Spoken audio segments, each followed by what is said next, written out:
Coming up on today's episode of Airborne-Unlimited, EAA updates Oshkosh procedures. Embraer inks $5 billion deal with NetJets. Archer rolls out first midnight eVTOL.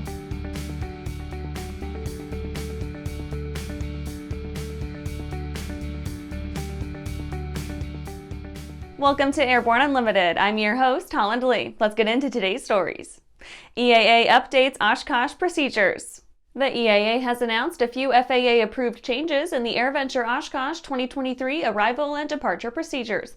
The most notable changes will include a change in the ultralight pattern at Wittman Regional Airport, revised guidance for parking areas in the North and South 40, elimination of the Fond du Lac diversion procedure, and some slight changes to air show schedules. The procedures will be in effect from Thursday, July 20th through noon on Monday, July 31st. The EAA also notes that the name for the document itself has been updated. Quote, the notice was designed by the FAA to assist pilots in their EAA AirVenture flight planning. It is now known as the Oshkosh Notice instead of a NOTAM because of a changed FAA internal procedure, end quote. While the name has changed, the vitality of the info has not. The chaotic but organized influx of hundreds of aircraft and thousands of attendees relies heavily on incoming airmen understanding and following proper procedure. To help newcomers, the EAA will host a webinar on June 14th at 1900 hours CDT to go over the notice. And after the break, NBAA throws weight behind HR 1818. Unbridled passion, unequaled performance, unlimited possibilities. Hartzell Aviation, you are cleared for takeoff. Introducing Hartzell Aviation, leading general aviation companies united by the Hartzell guiding principle of built on honor. A commitment to uphold the highest standards in quality, performance, and support. Hartzell Propeller, Hartzell Engine Tech, Hartzell Aerospace Welding. We are Hartzell Aviation. Now boarding at hartzellaviation.com.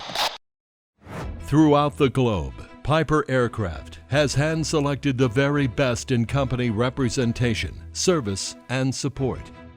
From first inquiry to acquisition to product support, Piper Aircraft ownership is seamless and worry-free.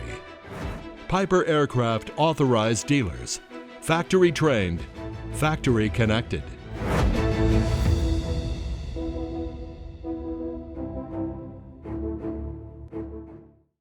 Welcome back. Now let's take a trip around the patch for some shorter stories.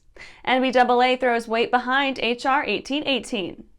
NBAA joined in with a chorus of aviation stakeholders to urge the U.S. House of Representatives Committee on Ways and Means to, quote, act swiftly in support of legislation to assist students pursuing aviation careers, end quote. The target of their attention is HR 1818, the Aviation Workforce Development Act, a bill that would amend the Internal Revenue Code to allow 529 college savings plans to be used for education-related expenses at FAA-certified facilities that provide aviation students with training for private and commercial ratings as well as AMTs. USHST webinar to address bird strikes. For purpose of addressing the exigency of bird strikes and promulgating means by which to lessen the incidence thereof, the United States Helicopter Safety Team will host a webinar on June 7th. Free to all inclined to better protect themselves and their passengers from unwanted high-speed meetings with inattentive or suicidal birds, the webinar will begin at 1300 EDT. Owing to several such occurrences in recent weeks, bird strikes of late have featured heavily in both U.S. domestic and international news reports. Southwest Airlines pilots vote to authorize strike. Southwest Airlines pilots voted overwhelmingly in favor of authorizing a strike, with 98% of the base turning out to cast their ballot behind the issue.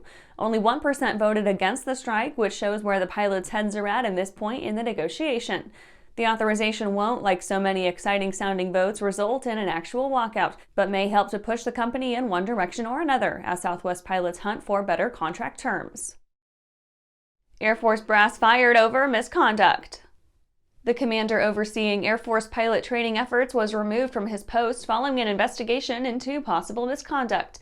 Major General Philip Stewart was cut loose due to what Air Education and Training Command Head Lieutenant General Brian Robinson called, quote, a loss of confidence in his ability to lead, end quote. Stewart had been on the job for less than a year, with the alleged conduct somewhat mysterious while the investigation remains underway. For the time being, Stewart will be replaced by his former deputy, Brigadier General Christopher Armheim.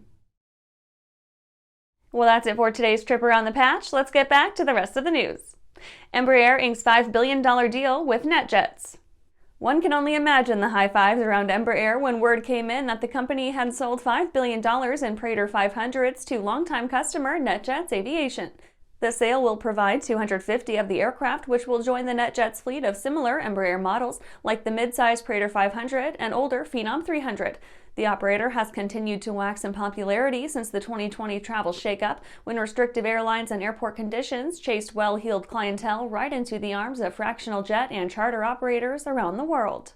NetJets has kept up an impressive pace in expanding its fleet since then, to the point that it says, quote, "The only limits to our fleet growth are how many aircraft our partners Bombardier, Embraer, and Textron can build, and how many they can allow us to purchase," end quote.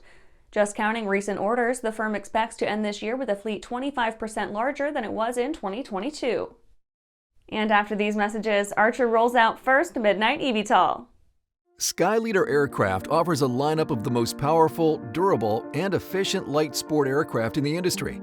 From trainers to roomy cockpits for long hauls, Skyleader has an aircraft for you. And the best part? They're in your budget. Skyleader's base prices are set low to give you room to customize your aircraft to your needs, desires, and wallet, allowing you to put your money where it matters to you most. Visit flyskyleader.com today to learn about our aircraft, customization options, and chat with the team. Well, hello, fellow pilot. I'm John King. And I'm Martha King. You know, we've all had our flying lives disrupted lately. Well, King Schools is here to help you stay up to date with courses that you can access on your desktop, iPad, or iPhone. If you'd like a refresher or just want to expand your aviation horizons, we have a course for you. So head over to kingschools.com/Rusty today for details.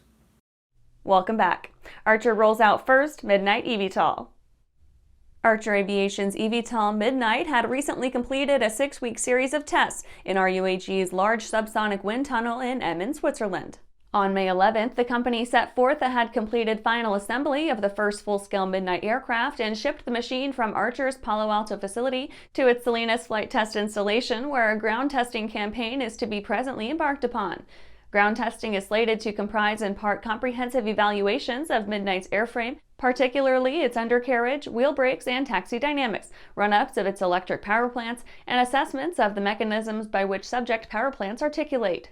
In the event Midnight's ground performance conforms to expectations, Archer will commence flight testing the aircraft in summer 2023.